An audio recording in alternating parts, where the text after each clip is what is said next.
Did you know that water inside of plastic water bottles can be contaminated through environmental effects? Hello, my name is Isaiah Sienna, and my project is an experiment on plastic contamination in plastic water bottles, from the breakdown of the holding plastics through environmental effects. I chose this project because of a documentary I watched which referred to this topic. The purpose of this project is to analyze plastic contamination in our everyday single-use water bottles, which may be affected by different environmental factors. With this information, we can try to avoid using plastic water bottles in the future, which will have a benefit to our health and the health of the world around us. The question I asked at the start of this project was, is there plastic contamination in single-use plastic water bottles based off situational environmental effects? There were a few environmental conditions I used to collect my data for this experiment.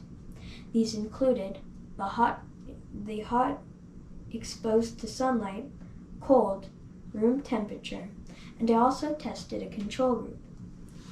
The brands I used were Nestle, Dasani, Aquafina, and Esca. My hypothesis is that I think the water bottles in the exposed sunlight environment will have major effect of plastic degradation, and so will the hot environment. But I do not think that the room temperature or the cold temperature environments will have that much effect. Another factor to consider is that the factory processing may introduce contaminants during the bottling process.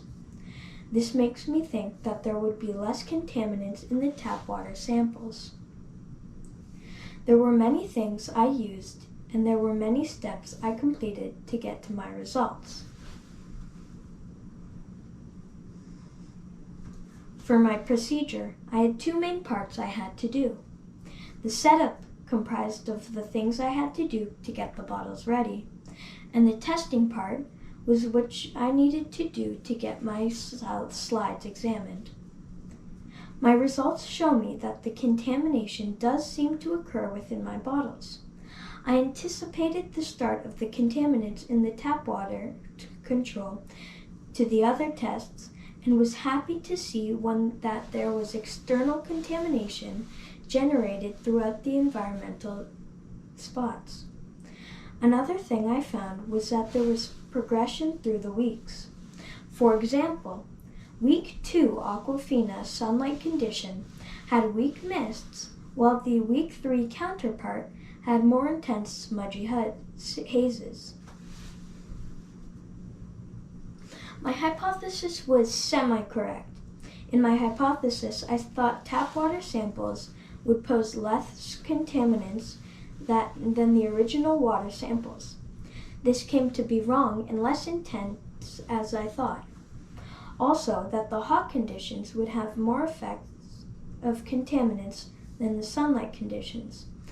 This was wrong as well. A cool thing I encountered while doing this project was within the battle of the hot and sunlight exposed environments. At the 2-week mark, the hot environment had the most intense effects. After a week or so during the preparations for the 3rd week, it was very, very sunny.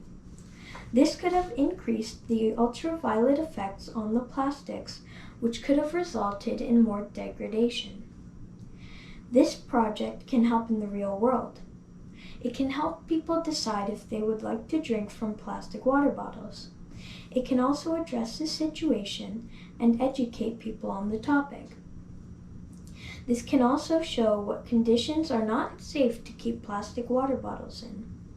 If I were to conduct this experiment again, there would be few things I would change or add. In the hot environment, I would use a heat lamp instead of the register, as the heat wouldn't be able to reach the bottles at the back, which could create unwanted results. Cleaning the microscope slides can be quite a handful. If I didn't clean the slides right, the project results could have been tampered. I also had many great people that I would like to thank because they supported me through my project. These include my family, friends, and school members. Overall, this project was a lot of fun, and it was a great learning experience. Thank you.